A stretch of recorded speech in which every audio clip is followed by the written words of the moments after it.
जल्दी चलो, मोहम्मद ने अपने लोगों को बुलाया है ताकि वो अपनी बातों को आम कर सके। जिस काम की आज तक सिर्फ हम खबरें सुना करते थे, वो आज एक हकीकत अख्तियार करने जा रही है। एक ऐसी हकीकत जो महज आम खबर हरगिज नहीं है।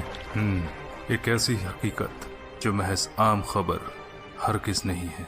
या बनी हाशिम, आप सब ने मेरे भतीजे यानी मोहम्मद को तो सुना है, जिनके बारे में आप सब गवाह हैं कि वो सादिकुल अमीन हैं।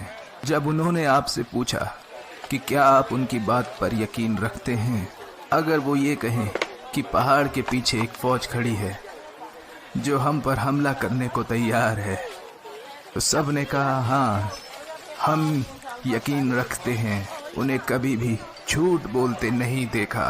फिर उन्होंने और कहा कि अल्लाह के सिवा किसी की इबादत ना करना, और ये भी कि वो अल्लाह के नबी हैं और उनके रसूल हैं। अब तुम लोग ही इसका फैसला करो। ऐसे मैंने आज इसलिए आप लोगों को इकट्ठा नहीं किया। वो अभी अपना मुकदमा पेश करेंगे और उसके दलाइल भी देंगे, लेकिन मैं इतना जानता हूँ कि ये एक बहुत अहम चीज़ हमारे कानों पर आ पड़ी है, जिसका कुरैश की तारीख में कोई जिक्र नहीं है। मैं आज यहाँ गुस्से से भरे चेहरे भी देख रहा हूँ, और ऐसे चेहरे भी देख रहा हूँ जिनकी नीयतों पर शक हो रहा है। जहाँ तक मेरा सवाल है, तो अल्लाह की कसम, मैं अपने भतीजे का साथ कभी नहीं छोड़ूंगा। जो मैंने उनसे कहा था, जाएं और वो करें जिसका हुक्म रब्बी हुआ है। अब मैं जानना चाहता हूँ कि आप सबका क्या कहना है। ये आदमी बहुत शरीर है। मैंने कहा यह आदमी बहुत शरीर है और यही कहता रहूंगा। बनी हाशिम के लोगों, मेरी बात सुनो। मैं भी उनका चचा हूं। वल्लाही मैंने आज तक ऐसा कोई फर्द नहीं देखा जो अपने ही लोगों को ऐसी मुश्किल में डाल दे जैसी मुश्किल में मोहम्मद हमें डालने वाला है। उसने अपने ही लोगों के दीन को गलत कहा है और हमारे खुदाओं को मानने से इनकार कर दिया है। उस वक्त तुम लोग क्या करोगे जब तमाम अरब के लोग कर हमारे खिलाफ खड़े हो जाएंगे? क्या हम मुकाबला करने के लिए तैयार हैं? बेहतर यही होगा कि हम मोहम्मद का साथ छोड़ दें। सारे अरब से दुश्मनी लेने से अच्छा यही बेहतर है।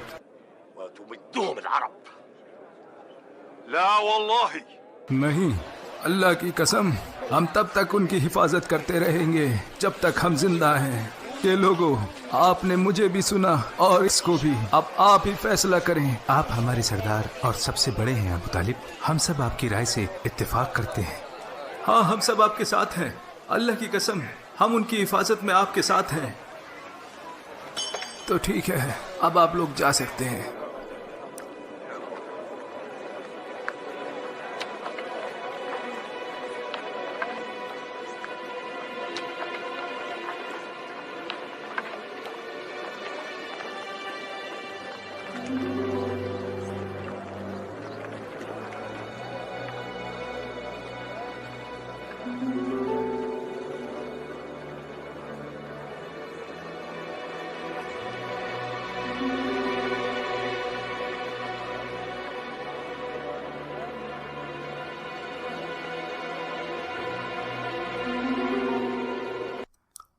उमर, आप क्या सोचते हैं उनके दीन के बारे में? बिल्कुल वही जो आपको सोचना चाहिए, जो कुरैश के हर फर्ज को सोचना चाहिए, जो कोई भी सबको खुश और एक दूसरे के साथ देखना चाहता है, और जिसको रिश्तेदारों के आपस में लड़ाई झगड़े बिल्कुल भी पसंद नहीं, यानी कि एक दूसरे के खिलाफ होना नापसंद है। क्योंकि अगर हम ऐसा नहीं सोचेंगे तो सारे अरब मिलकर हमें नोच खाएंगे। क्या आपको लगता है कि ऐसा होगा? मुझे पूरा यकीन है। तुम्हें क्या लगता है कि ये सिर्फ बातें हैं जो चंद लोग मांग लेंगे और चंद लोग ठुकरा देंगे? हम हरम के निगहबान लोगों में से हैं ज़ैद। उनके नजदीक हमारी इताअत करना उनके मजहब का हिस्सा है, और बाकी अरब इस हरम की वजह से हमारी इज्जत और तकरीम करते हैं। और जो कोई भी हमारी ख्वाहिशों के खिलाफ जाने की सोचे, वो यही समझता है कि वो हमारे खुदाओं के खिलाफ जा रहा है।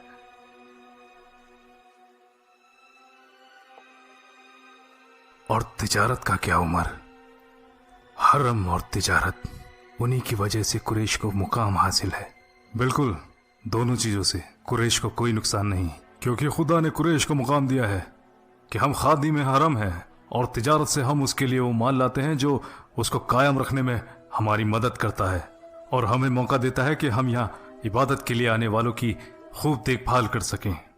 और फिर कुरैश इस पैसे का इस्तेमाल करते हैं ताकि हरम की देखभाल हो सके, और इसीलिए खुदा ने हमें अपने मजहब और दौलत का अमीन बनाया है। इन्हीं दोनों की वजह से आज हम तमाम अरब पर बादशाहत कर रहे हैं। अब तुम भी बताओ, अरबों को कैसा लगेगा जब उन्हें पता चलेगा कि कुरैशियों के अब आपस में ही झगड़े होने शुरू हो गए हैं? तो फिर कुछ लोग उठेंगे और कहेंगे कि कुरैश के मजहब की तो कोई हैसियत ही नहीं है, मतलब कुरैश कोई मुकद्दस कबीला ही नहीं है। ऐसी सूरत में लोग हमारे मजहब पर चलना छोड़ देंगे, और लोग तो हमारे रस्म और रिवाज को भी मानने से इनकार कर देंगे। कुरैशियों की ऐसी हालत देखकर हमारे मजहब पर चलने वाले या तो फिर अपने घरों में ही इबादत करेंगे, या फिर हरम पर कब्जे की नियत से हमारे साथ जंग करेंगे और हमसे छीन लेंगे। ये है मेरी सोच, और मैं इस बात को यकीनी तौर पर कहता हूं ताकि लोग इस बात को माने, चाहे वो छोटा हो या बड़ा।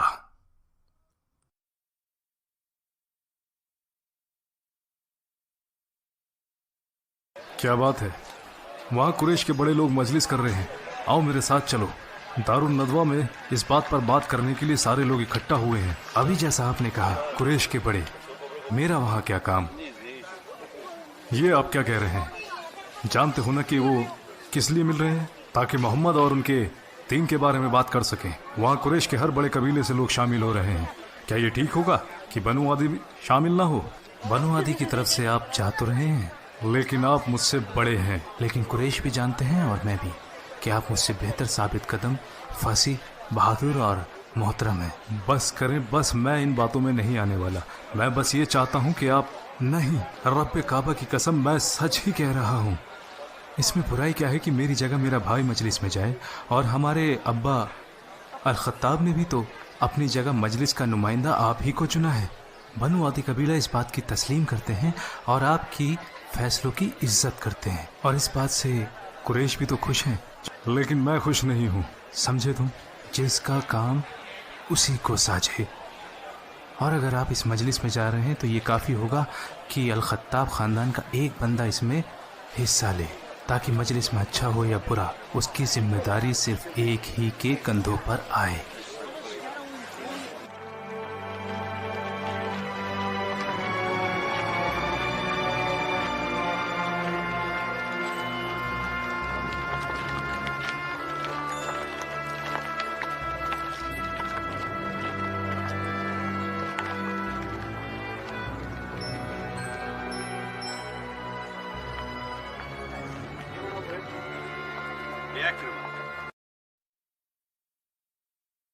तुम लोग यहाँ खेल रहे हो जबकि अंदर सभी बड़े अहम मौजू पर बात कर रहे हैं, मोहम्मद के बारे में। क्या तुम कुछ नहीं कहोगे कि वो अपनी अकल से मसले हल कर दें, वरना हम अपनी तलवार से तो कर ही देंगे। उमर भी अब बड़ों की मजलिस में बैठने लगे हैं, हालांकि मुझसे छोटे हैं। उनके वालिद अल खत्ताब ने उनके लिए जगह खाली की और बनु आदिम ने इसको मान लिया। गुस्से के थोड़े तेज हैं, लेकिन इस इज्जत के हकदार हैं। वैसे मैं और उमर रिश्तेदार भी हैं, इसलिए जरा देख के बात करना। खालिद ने ठीक ही कहा। तुमसे किसने कहा कि मैं उमर के बारे में कुछ बुरा बोलने वाला था? तुम्हारी आंखों में नजर आ रहा है, और मैं तुम्हें अच्छी तरीके से जानता हूं। चलो उमर, ये शर्त मेरे और सफवान के बीच में लगा दो। 2 ऊंट की शर्त रही। 2 ऊंट, एक काफी नहीं है क्या? भाई अगर तुम जीत गए तो मजा भी तो 2 गुना हो जाएगा, और अगर हार गया तो दुख भी तो 2 गुना होगा। अच्छा, तो अब सहरा के सबसे अमीर शख्स सफवान को गरीबी की फिक्र होने लगी, जबकि जनाब एक ऊंट ज़िबा करवाते हैं। वो ऊंट तो सही काम में इस्तेमाल होता है। क्या कहा? तुम लोगों को खिलाते हो ताकि लोग तुम्हें लक़ब दें, सफवान इब्ने उमैया बड़ा मालदार है। भाई जो भी ऐसा कहता है ठीक ही तो कहता है। जानते भी हो लोग अम्र इब्ने आस के बारे में क्या कहते हैं? जब लोग किसी उलझन में पड़े हों और कोई रास्ता समझ ना आए तो सभी अम्र के पास आ जाते हैं।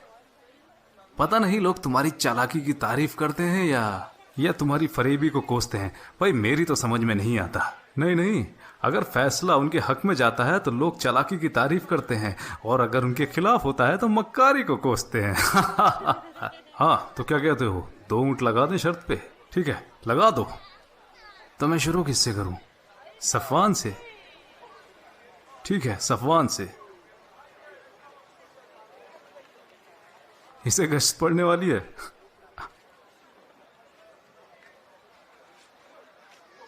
अफसोस मेरे भाई, अब तुम भी मेरे साथ ऐसा सलूक करोगे? भाई मैं क्या कर सकता हूं, मैं तो बस तुम लोगों को खिला रहा हूं। कोई बात नहीं सफवान, तुम बहुत अमीर हो और तुम्हारे अब्बा भी। अगर तुम कुछ हार भी गए तो तुम्हारे अब्बा तुम्हारी मदद कर देंगे। भाई मेरे अब्बा के पास इतना माल नहीं है जितना तुम्हारे बाप अल वलीद अल मुगीरा के पास है। काफी लोगों को कंगाल बना चुके हैं, मक्का और ताइफ दोनों में। मैंने अल्लाह और अल-उज़्ज़ा की इबादत की थी यहाँ आने से पहले, और दोनों के नाम पर जानवर कुर्बान करके लोगों को भी खिलाए थे। शायद तुम्हारी आवाज उन तक पहुंची नहीं, वरना वो तुम्हारी मदद जरूर करते। या फिर हो सकता है तुमने सेहतमंद ऊँटनी कुर्बान ना की हो। अम्र, तुम खेलना चाहोगे?